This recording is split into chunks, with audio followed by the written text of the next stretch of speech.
Sekarang baru 20 orang. Harusnya berapa?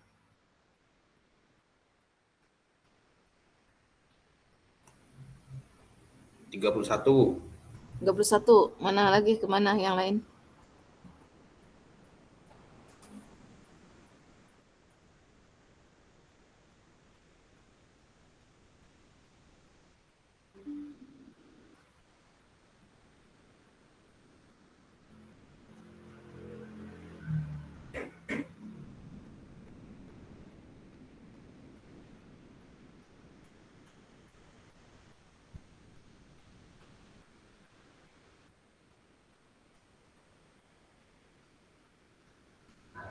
Tes.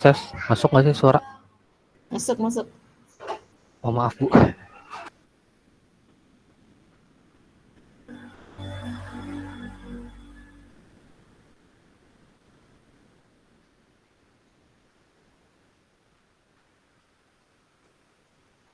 Udah ya? Udah semua ya? Nanti kuliah Pak Sonki jam berapa?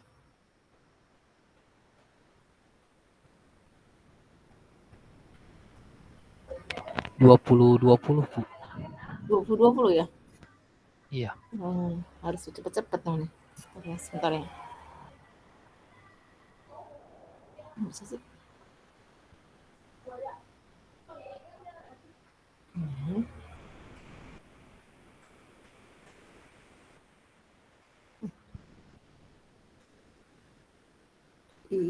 Mana ya? Harus sebentar. Mana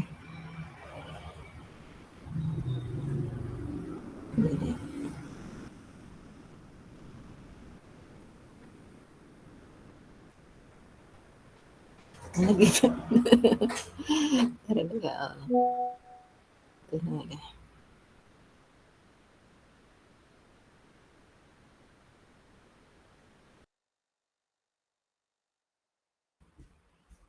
Cepet deh, tolongin ibu dulu sebentar.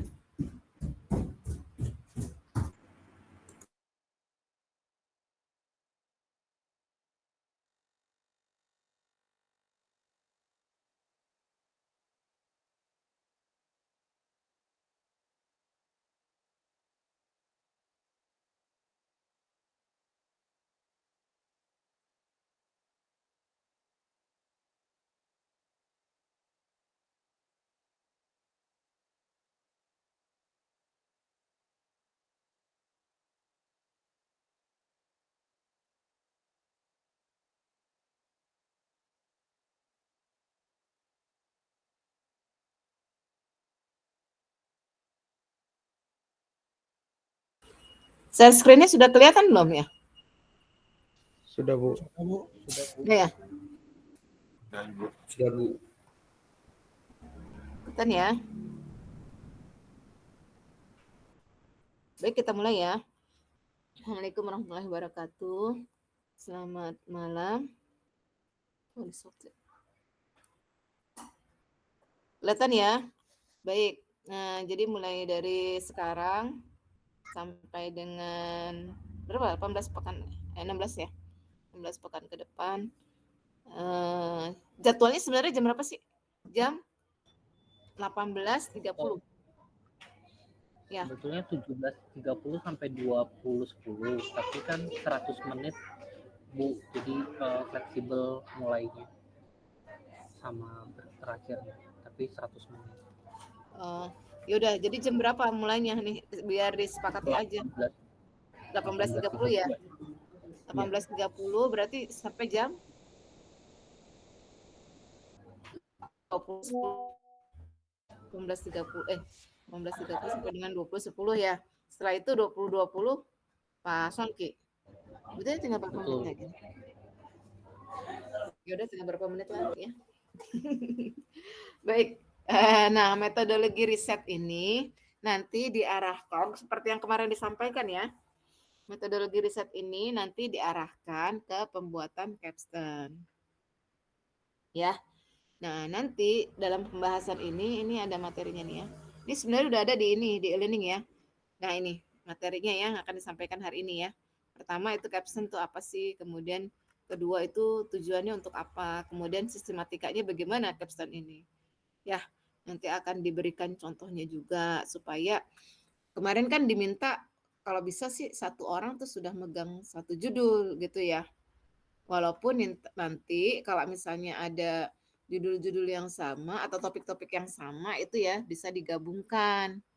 Jadi satu kelompok tuh bisa jadi satu kelompok ya. Tapi tetap perorangan ini jatuh ininya topiknya gitu ya. Nah, sekarang kita lihat nih ya. Nah, ini capstone itu pertama itu adalah dia menerapkan fungsinya nih ya, tujuannya ya. Tujuan dari siapa namanya orang Swiss yang membuat capstone ini, kenapa sih tidak skripsi aja gitu kan ya? Kenapa capstone gitu kan? Nah, sebenarnya di Dirjen Vokasinya juga nih sedang membahas nih. Nanti khusus untuk yang vokasi itu tidak ada skripsi, tapi adalah dia capstone ini gitu ya. Nah, kalau skripsi itu adanya di universitas. Itu tuh ke depannya. Kan awalnya kan kemarin nih yang kakak kelas kalian semua itu kan itu ya, ada 2 kan bikinnya ya, caption sama skripsi gitu kan. Kan jadi sehingga menjadi memberatkan tuh. Akhirnya skripsinya tuh tidak terlalu bagus gitu ya, karena dan sudah terfokus ke capstone. Padahal di sisi lain untuk masuk ke resipitori gitu ya. Nah, itu kan harus skripsi, tidak capstone gitu. Ini mau nggak mau harus 2 gitu ya.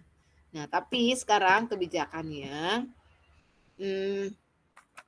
kalau nggak salah sih itu sudah diperbolehkan untuk caption saja, tidak usah ada skripsi lagi gitu ya. Nah, kemudian berikutnya adalah ini fungsi yang lainnya ya, menilai masalah secara sistematis, mengidentifikasi tujuan proyek dan membaginya menjadi objek-objek proyek yang dapat dicapai. Jadi misalnya gini ya, ada satu proyek gitu ya. Nah, di dalam proyek ini ternyata ada beberapa permasalahan. Nah, ini bisa dijadikan topik nih, ya. Bisa dijadikan topik dari captionnya ini. Kenapa sih kok sekarang gitu kan ya?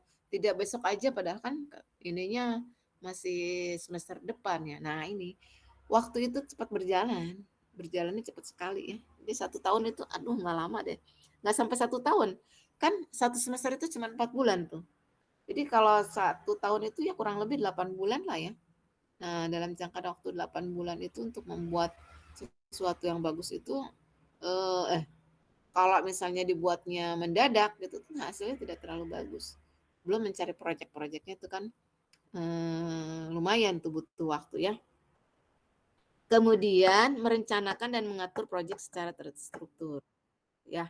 Lalu mengembangkan lebih lanjut soft skill seperti tim kerja. Nah, ini dia nih, multidisiplin, ya, komunikasi dengan klien dan atasan, bertanggung jawab, bekerja secara terstruktur dan disiplin, serta mencatat dan menyajikan data dan hasil dalam bentuk yang dapat dimengerti oleh klien. Nah, gini, semuanya sudah dibekalin belum terkait dengan buku caption ini?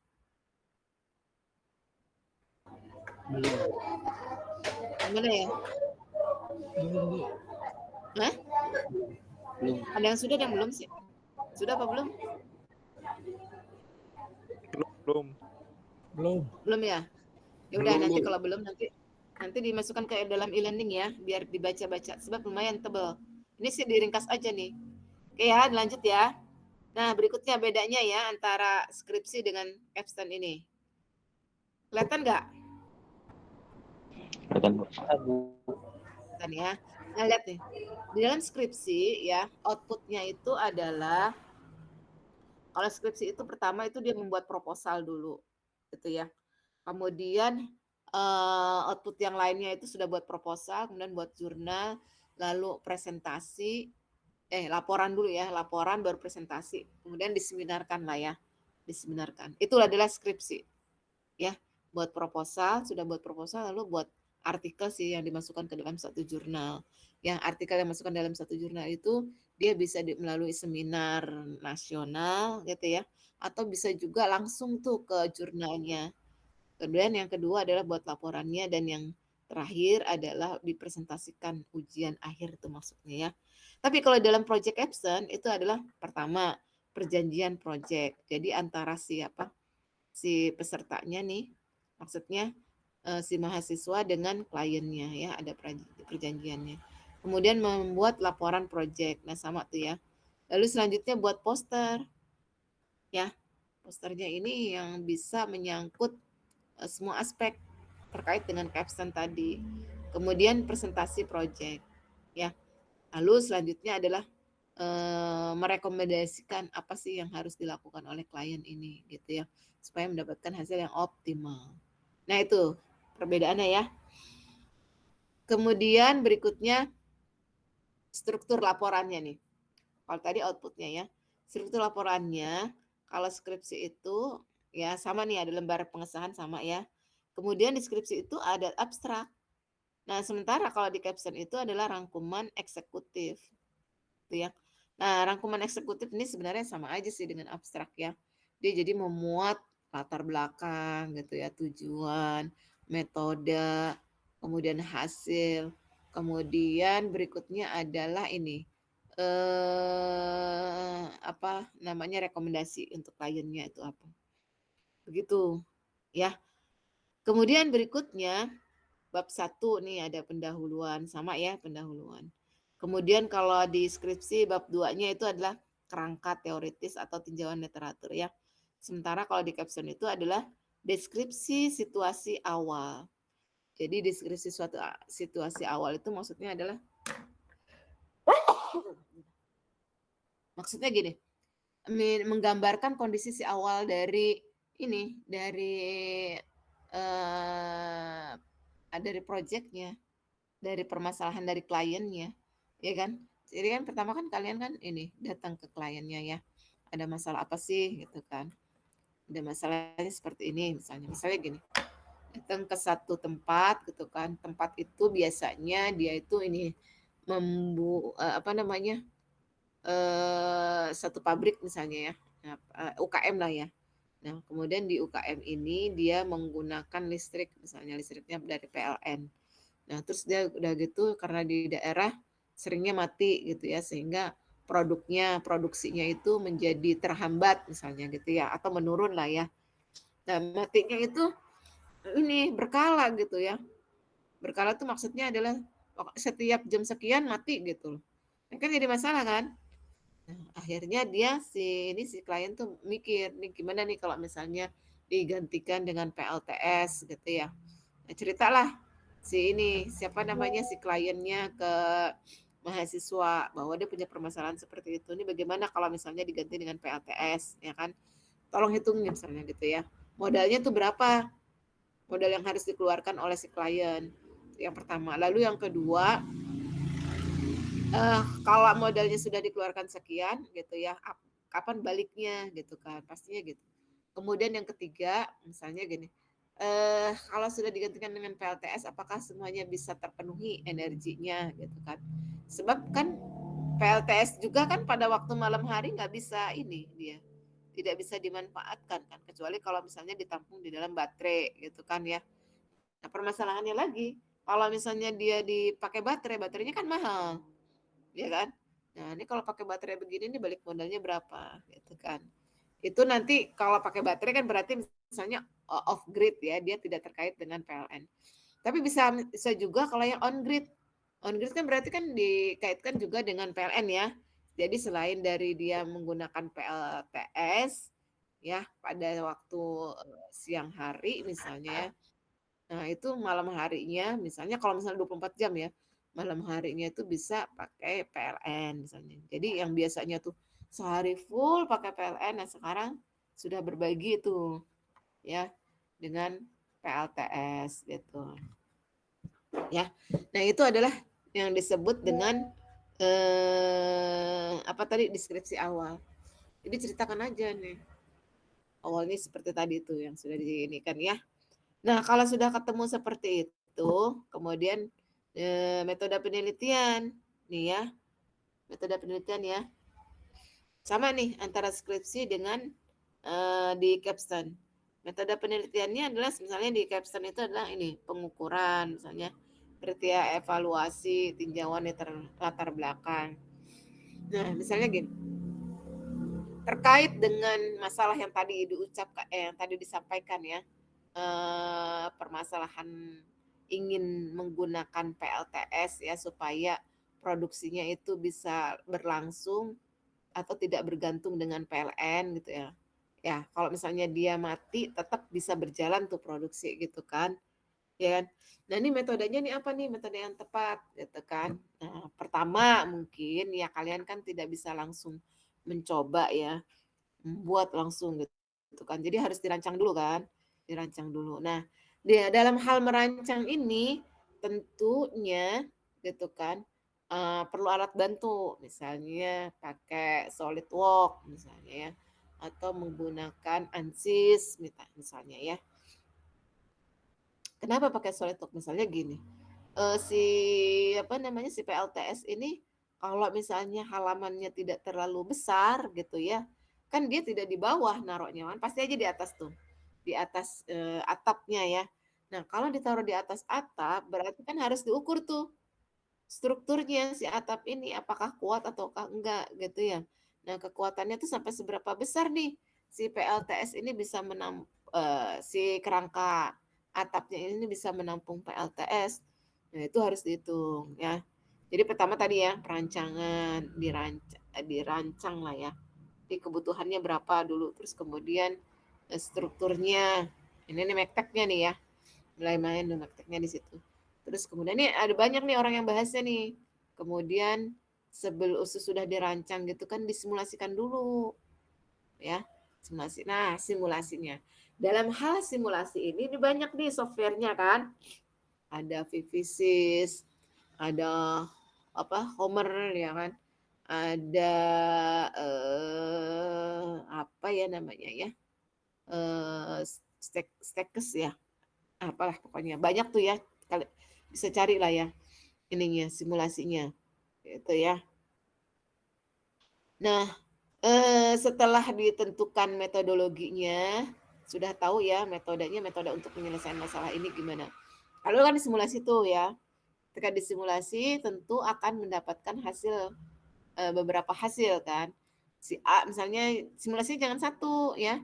Jadi kalau misalnya kondisinya begini, misalnya gini, kondisinya misalnya dia menggunakan ini apa namanya, inilah mulai dari ini ya kemiringannya ya, kemiringan dari si ini, kemiringan dari panel ya.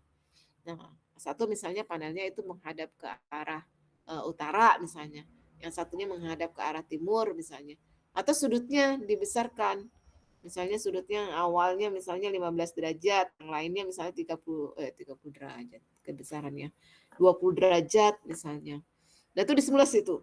Di antara hasil simulasi itu gitu ya, mana sih yang paling optimal? Jadi gitu. Di dalam metodologi itu pertama caranya bagaimana, terus bagaimana cara menganalisisnya. Kemudian bagaimana cara menarik kesimpulannya gitu ya. Kemudian dibandingkan gitu ya hasil-hasilnya itu. Itu ya. Nah, itu ya metodenya. Kemudian hasilnya, nah baru hasil dan diskusi ya. Kalau di skripsi itu kan hasil dan analisis sebenarnya sama sih ini ya. Di project juga, project capstone ini juga ada hasil dan diskusi, cuma itu bedanya ya. Nah, kalau di sini hasilnya itu misalnya disebutkan saja. Kalau menggunakan simulasinya ini gitu ya dengan sudut kemiringan ini maka hasilnya seperti ini. Kalau menggunakan ini yang sudutnya kemiringan sekian maka hasilnya adalah sekian gitu kan. Efisiensinya adalah sekian gitu ya. Nah, setelah itu baru tuh diberi kesimpulan gitu kan. Kalau misalnya menggunakan yang satu gitu kan ya secara ekonomis itu bagaimana, secara keenergiannya bagaimana gitu ya. Balik modalnya tuh sampai berapa gitu kan ya.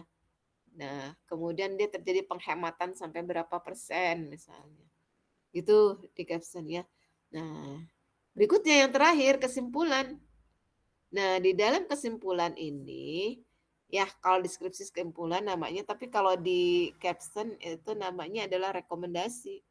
Jadi direkomendasikan. Nah, jadi Bapak kalau misalnya menggunakan ini gitu ya, ini biayanya sekian, balik modalnya sekian, lamanya PLTS ini berapa tahun gitu ya disebutkan. Tapi kalau misalnya pakai yang ini misalnya lebih murah gitu ya. Tapi kekuatannya misalnya hanya sekian tahun misalnya gitu ya. Terus berikutnya karena murah gitu mungkin ya, kualitasnya jadi ini. Jadi dia cepat terdegradasi gitu. Apa namanya? Hasil dari PLTS-nya ini. Nah, gitulah ya. Jadi nanti si kliennya biar milih dia ingin yang mana gitu kan, disesuaikan dengan mungkin dana yang ada dari mereka gitu. Jadi dari mahasiswa tuh diinikan saja, diplorkan semuanya gitu, disampaikan semuanya. Ya, seperti itu. Ada yang ditanyakan nggak?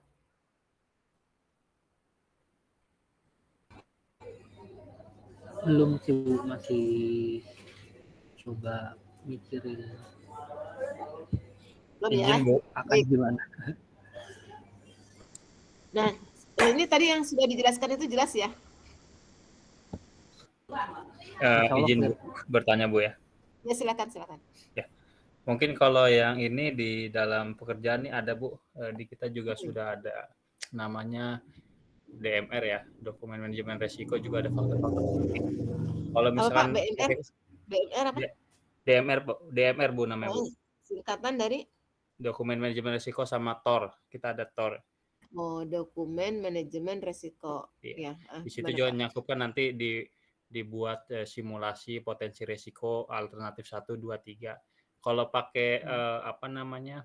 Pakai konsep yang udah ada dalam pekerjaan itu sama aja, Bu ya? Sama aja Pak. Ya boleh. Jadi dijadikan sebagai project. Ya, sama di dalam pekerjaan juga dalam kita buat susun untuk pengadaan juga kan ada sama Bu, disusun potensi resikonya, alternatif, nanti break even point-nya kapan.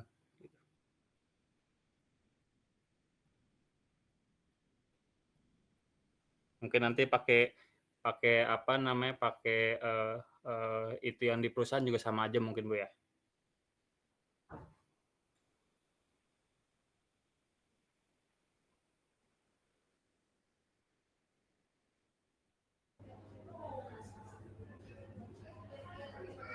Ini nggak ada suara ya? Halo. Koneksinya nggak bagus ya?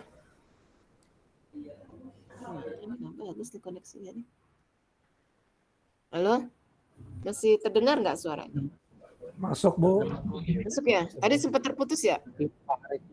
Iya. Mungkin Pak Arif. Iya, Bu. Iya, Bu. Jaringan kalau malam banyak yang menggunakan sini wifi-nya. Masih terlihat ya ininya, slide-nya? Masih, Bu. Masih ya? Masih Bu. Baik, nah kita lanjutkan ya. Berikutnya adalah nanti ada pembimbing nih, ya di dalam di dalam skripsi.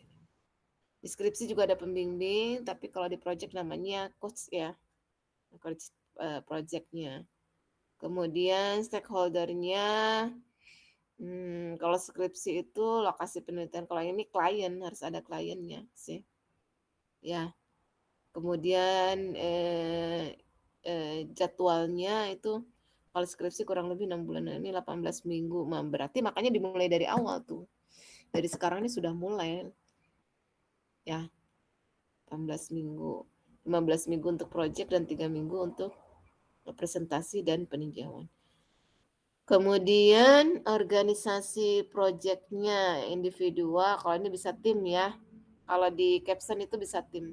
Jadi satu project itu bisa menangani, nih di sini disebutkan 3 sampai 4 mahasiswa ya. Satu project itu bisa ditangani oleh 3 sampai dengan 4 mahasiswa. Kemudian pendanaan projectnya dari mahasiswa. Kalau yang ini dari klien. Kalau yang caption ini dari klien ya. Nah gini, sebenarnya kalau pendanaan itu bisa juga didapatkan dari ini bantuan ini PMTA. PMTA itu adalah bantuan apa sih tugas akhir ya, dan tugas akhir. Yang sudah pernah dapat siapa nih di sini? Ada nggak? Saya, Bu. Nah, itu. Nanti bisa diajukan lagi tuh ya untuk membuat capstone ini. Kemudian berikutnya adalah nanti ada ujian kalau di skripsi, kalau di sini assessment. Ya mirip-mirip lah ujian dengan assessment ya. Kemudian berikutnya kalau skripsi itu berdasarkan teori atau permasalahan yang ditemukan pada saat magang, pada saat berjalan terus ketemu suatu permasalahan misalnya gitu ya. Pada saat penelitian dosen misalnya dan seterusnya ya. Nah, kalau di capstone itu adalah berdasarkan dari permasalahan si klien. Jadi harus ada klien. Ya. Nah, kemudian nanti berikutnya adalah akan diuji. Diuji ya. Diujinya oleh coach-nya. Kalau yang skripsi kan oleh ini. Siapa namanya nih? Penguji skripsi.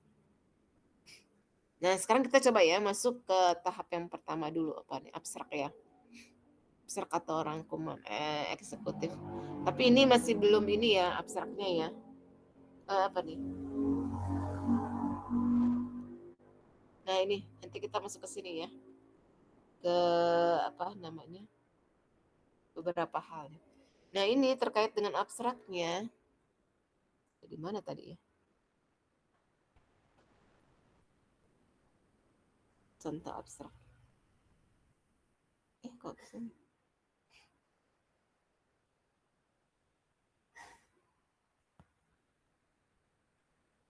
Lalu stop screen dulu ya.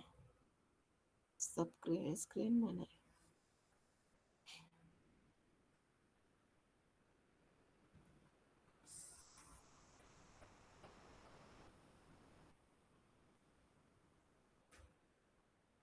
Ini laptopnya rada ini nih.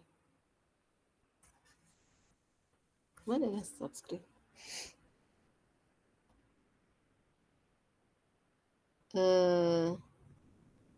Kok ini suaranya juga nggak ada ya? Stop screen, hentikan presentasi.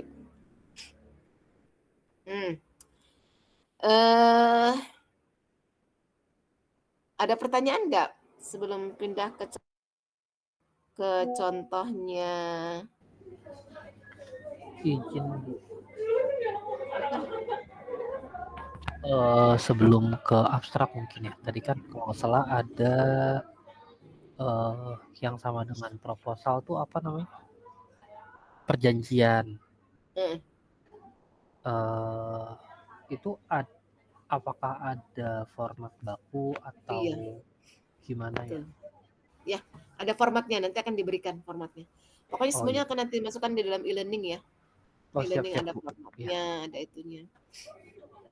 Gitu sih. Ini saya nggak bisa ini lagi ya, nggak bisa video nih lagi ya. Gambarnya nggak kelihatan. Laptopnya ini rada-rada jadul. Ya udah. Berikutnya ada yang ditanyakan lagi nggak? Ini ingin tampilkan abstrak ya.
Kelihatan nggak? Kelihatan, Bu. Kelihatan, Bu. Ini salah satu contoh abstrak ya, tapi ini Abstraknya masih belum ada rekomendasi. Jadi di dalam abstrak itu isinya adalah pertama ada latar belakang, ya.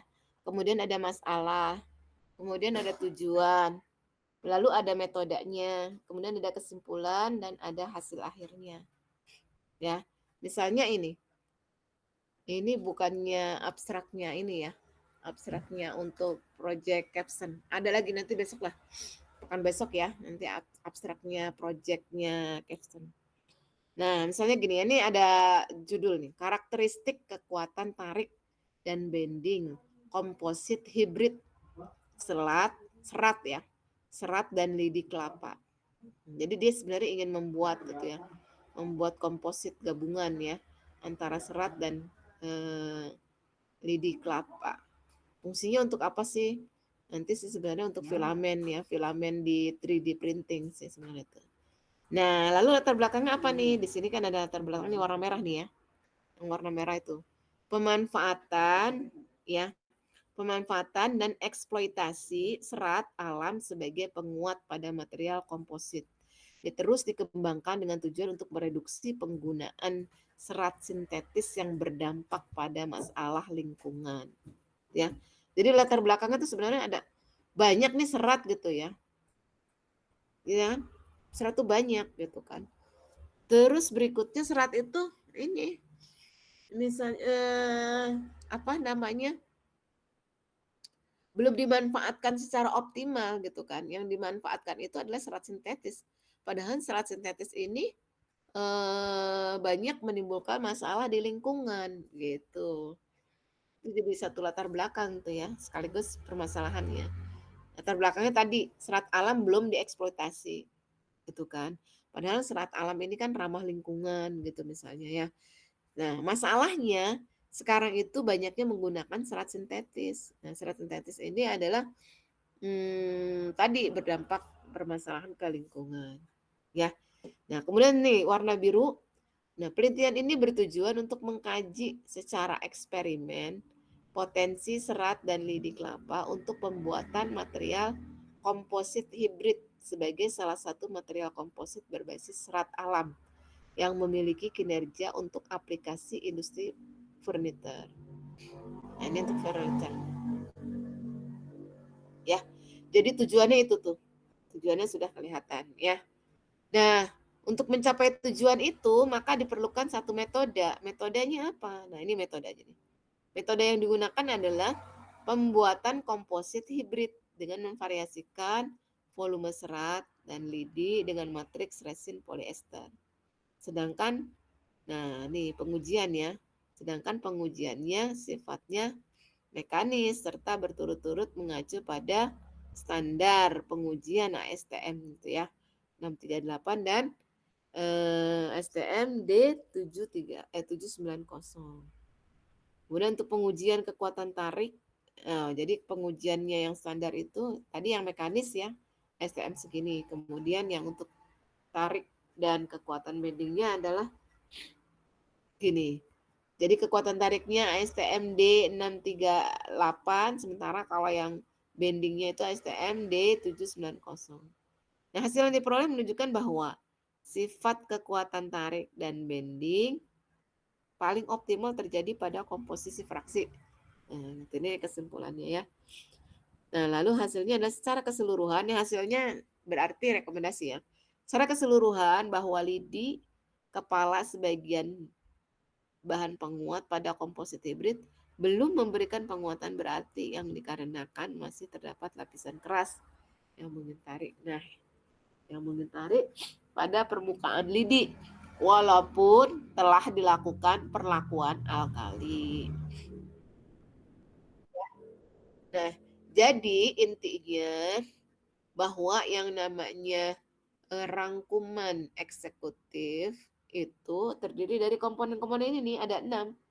Ada latar belakangnya, kemudian masalahnya, kemudian tujuan, metode, rekomendasi ya tadi itu kan. Rekomendasi ke kliennya. Hasil dulu ya. Metode, hasilnya, baru kesimpulan. Kesimpulannya itu adalah rekomendasi. Misalnya gini latar belakangnya seperti yang tadi ya. Yang tadi dikemukakan tuh satu daerah misalnya ya, atau satu UKM misalnya ya. Nah, hasil produksinya itu ya kan, dia menggunakan tadi misalnya PLN. Tapi di daerah itu tuh PLN-nya sering mati misalnya. Gitu kan? Itu masalah tuh.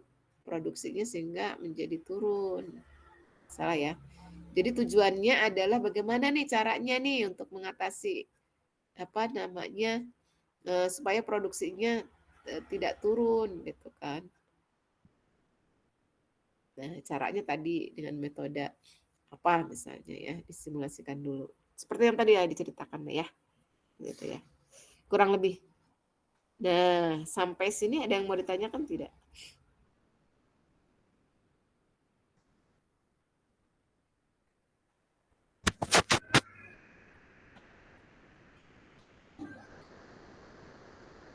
Enggak ada ya? Masih ngebayang-ngebayangin dulu sih Bu. Ya. Masih belum Ada yang sudah punya paham topik nggak? semuanya. Sudah ada Bu. Misalnya apa coba topiknya? Topiknya saya mau bikin PLTS di atap kantor sih sebetulnya. Atap kantor ya. Kenapa kok Iya. Bapak bikin di atap kantor? Kan sekarang lagi pendekatannya sih ESG sih. Apa namanya? Sustainability itu Bu. Jadi kan sustainability itu kan salah satunya kan ada ESG. ESG itu kan salah satunya itu kan kita menggunakan energi yang ramah lingkungan gitu ya. Jadinya lebih ke sana sih karena kan sekarang di PLN utamanya lagi menggalakkan ESG dan mau menurunkan tingkat level risiko ESG-nya itu. Bukan level risiko. Ya itulah lebih ke sana. Mungkin latar belakangnya lebih ke sana dibuatnya. Nah, gitu ya. Sudah ada latar belakang berarti kan ada tujuan yang ingin dicapai ya.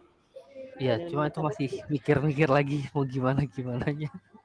Ya. Merangkai kata kan susah. Nah, itu gini aja Pak, caranya ditulis aja. Ya, siap. Ditulis, pokoknya nggak apa-apa ngacak juga gitu. Yang penting nulis aja. Nanti kan setelah itu kan dibaca ulang kan. Oh ini kayaknya kurang, ini tambahin. Atau ini misalnya sudah pas gitu dan seterusnya. Pokoknya ide-idenya tuh ditulis aja. Nggak apa-apa ngacak juga. Gitu yang paling penting ya. Jadi berani nulis lah gitu istilahnya ya. Mau ngaco mau enggak, pokoknya nulis aja. Iya, siap. Nanti baru dibereskan gitu.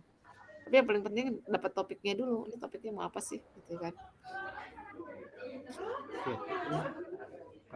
Kurang lebih seperti itu ya. Kalau yang lain bagaimana? Ini ada 30 sih.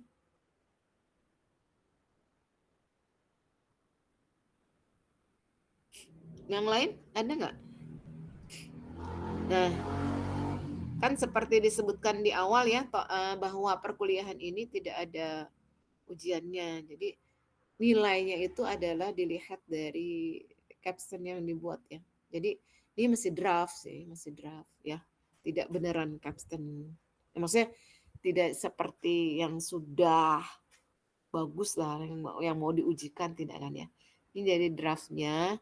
Kemudian nanti tolong disampaikan saya ya kalau bisa nanti ini draftnya ini tuh sudah bisa dipublish ya. Publishnya dalam arti gini, dibuat artikel kemudian dimasukkan ke jurnalnya, nggak usah susah-susah lah yang Sinta 4 misalnya ya. Nah itu jadi poin penilaiannya dari situ tuh. Ya, oleh karena itu mulai dari sekarang nih silakan dicoret-coret gitu ya. Kemudian diberitahu ya. Jadi tahap awalnya ini dulu deh, judul. Nah, masukkan ke dalam e-learning ya, judulnya tuh siapa namanya, kemudian masukkan ke dalam e-learning. Nanti tahap keduanya semuanya membuat abstrak. Ya, abstraknya apa aja deh terserah, pokoknya yang penting sesuai dengan judulnya, tapi rambu-rambunya yang tadi ya. Rambu-rambunya tadi yang pertama ada latar belakang, kemudian ada tujuan, kemudian ada metode, ada hasil dan diskusi, kemudian kesimpulannya itu berupa rekomendasi untuk kliennya. Tuh, ada 5 tahap. Yang usah panjang-panjang. Ini ya, misalnya latar belakang 2 baris, apa 1 baris atau 2 baris gitu ya. Sememangnya. Ya, kemudian tujuan, metodenya misalnya 3 baris gitu dan seterusnya ya. Jadi cukup setengah halaman saja tuh isinya untuk abstrak. Nah, kan biasanya kan orang gini ya, membuat tulisan itu tidak mulai dari abstrak misalnya. Boleh aja. Misalnya dari pendahuluan dulu gitu sampai nanti hasil diskusi gitu baru buat abstraknya terakhir. Gitu ya. Nah, boleh saja seperti itu, tapi boleh juga dari abstraknya dulu. Jadi dari kerangka yang dipikirkan dulu tuh yang pendek-pendek aja. Misalnya latar belakang tuh cuma dua baris gitu ya. Tadi sebutkan lah ya. Tujuan cuma 1 baris, metode 3 baris gitu. Itu aja dicoret-coret dulu. Nah, nanti diperiksa satu-satu tuh gimana hasilnya. Ya. Ada pertanyaan nggak? Sekarang nanti masukkan ke dalam e-learning. E-learningnya mana ya?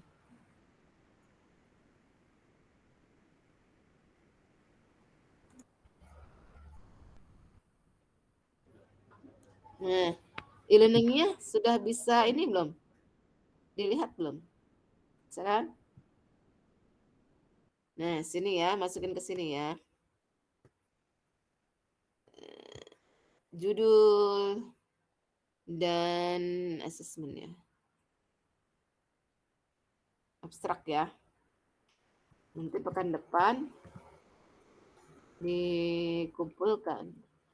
Jadi sebelum pekan depan itu sudah ada ya, biar bisa dibahas satu persatu mana sih yang paling cocok.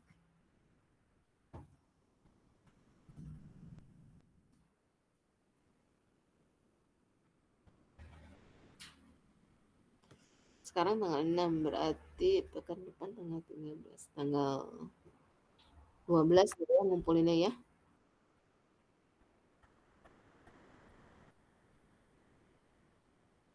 Jam berapa sih? Jam 18.30 ya? Harusnya 18.30 sampai dengan, oh ini ada ini pada 18.30 sampai dengan di sini 18.30 juga deh. Oh, kemalaman ya. Janganlah. Ini tanggal 11 aja deh. Tanggal 11 boleh di sini 18.30 juga. Nggak bisa, soalnya nggak bisa ngoreksinya. Nanti kapan ngoreksinya kalau misalnya pas mau datang terus ngumpulin ya. Nah, jadi ini ya. Coba deh dilihat ya, itu ada judul dan abstraknya itu yang harus dikumpulkan. Ada di e-learning, coba dilihat di e-learningnya. Iya, sudah Iya, ada. Bu, sudah ada, Bu. Sudah ada ya. Ya, Bu, udah ada, Dan Bu. nanti itu dikumpulkan tanggal 11. Ya, supaya tanggal 12 dan tanggal 13 yaitu tanggal 13 kan? Tanggal 13. Jadi tanggal 12 nanti Ibu koreksi, tanggal 13-nya itu kan nanti ditampilkan. Ya, pas pada waktu perkuliahan benar atau tidak gitu ya. Nah, coba dilihat daftar hadir mahasiswanya. Sudah ada semua belum ya? Semua ya. Oh ini Muhammad Nur Fauzi ada? Ada nggak? Nggak ada ya?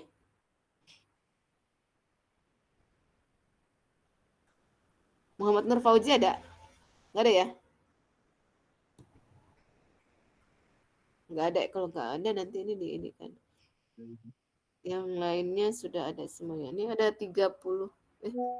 Ada berapa sih? Oh, 29 sih. Siapa yang nggak hadir? Berarti ini cuma 28 dong. Ya, 2 orang yang nggak hadir ya. Coba deh di absen dulu deh. Dari bawah. Gifari ada Gifari? Ada Bu. Givari ada nggak? Ada ya. Ada Bu. Ya. Kemudian Mari Oslan Purba. Mari ada. Tadi info dari Pak Oslan baterainya lowbat, Bu. Iya Bu, dia lagi di perjalanan Bu, izin Bu. Iya. Habis wisuda dia Bu hari ini. Oh ya. Fani Nuryanto. Ada Ibu. Ada ya. Michael. Hadir, Bu. Ada. Al Hafiz Akbar Gunawan. Hadir Bu. Adib Rizkullah. Hadir Bu. Hadir ya. Kemudian Oki Baihaqi ada ya? Ada. Oke ada. Hadir Ada Bu, ya? hadir. Ya, betul. Ginko Salendra, Hadir Bu. Faiz, Rafiz, Gia, Hadir Bu. Muhammad Nur Ihsan, Hadir Bu. Ridwan, Hadir Bu. Adam Dwi Pratama. Adam ada? Nggak ada ya? Ada itu Bu. Mungkin Ada ya? lagi shift ya. Ada kok itu di kanan. Ada ya? Mbak Khadin? Nggak ada. Ada Bang Braya. Ada ya? Nah, kelihatan di sini nih. Bukan ya? Bang Arif. Nggak ada ya? Ada itu Bu. Ada Bu itu. Ada Bu. Oke, coba kalau ada mungkin saya Bu gitu ya. Kevin Hadin. Kevin. Ada Bu. Hadir. Ilham Anjaryadi. Hadir Bu. Muhammad Nur Fauzi. Yang nggak hadir ya. Kuku Swasito. Hadir Bu, hadir. Inji Adi Putra. Ada Bu. Bintang Airlangga. Nggak ada. Bintang nggak ada ya. Mutakin Adi Nagoro. Dandi. Hadir Bu, hadir Bu. Bahrul Ulum. Hadir Bu. Hadir Bu. Dwi Rudianto ada ya tadi ya. Hadir Bu. Safira. Hadir Bu. Setiama. Setiam hadir Bu. Salisa. Hadir Bu. Ahmad Niam. Hadir Bu. Iwan Bagus. Arif Rahman. Hadir Ibu. Nugroho Aji. Nugrah Aji hadir Bu. Anugerah Aji. Anugerah di mana sekarang kerjanya? Di P2M Bu, UI di Oh iya, DTM. kemarin udah ditanya ya. Iya Bu. Iya, baik. Jadi tugasnya adalah tadi ya, pertama itu topiknya buat draft capstone dulu. Ya, syukur-syukur ini capstone ini sampai nanti, sampai jadi apa tuh namanya, sampai sampai inilah ya, sampai akhirnya tuh judulnya itu, topiknya itu gitu, tidak berubah ya, supaya lebih cepat lah ya lulusnya. Gitu. Jadi buat topiknya, kemudian buat abstraknya itu dulu. Ya, nanti diperiksa satu-satu benar apa tidak gitu ya. Nah, kalau misalnya susah nulis, pokoknya yang dipikirkan tulis gitu aja. Oke ya? Waduh, ini Pak Sonkin ntar keterlambatan nih. Ya, mohon maaf ya. Jadi nanti pekan depan sudah mulai normal kembali ya, 18.30 ya. Siap Bu. Oke, Bu. Terima kasih ya. Ibu, Mohon maaf ya. maaf izin Bu. Ya, gimana? Itu di chat ada Muhammad Nur Fauzi sama Pak Bahodin Arif. Katanya kalau Pak Bahodin mikrofon error, kameranya on. Kalau Nur Fauzi itu lagi di perjalanan pulang di chat ini, di chat grup apa namanya? Chatnya. Oh, ada chatnya nggak kebaca Ibu. Iya. Oke deh, nanti diperbaiki ininya. Ya, nanti diperbaiki ininya ya. Oke ya, baik ya. Makasih, Bu. Nanti kan Pak Songki ya. Habis ini ya, biar tidak terlambat semuanya. Baik, terima kasih. Mohon maaf. Assalamualaikum warahmatullahi wabarakatuh. Waalaikumsalam. Waalaikumsalam. Terima kasih Bu. Terima kasih.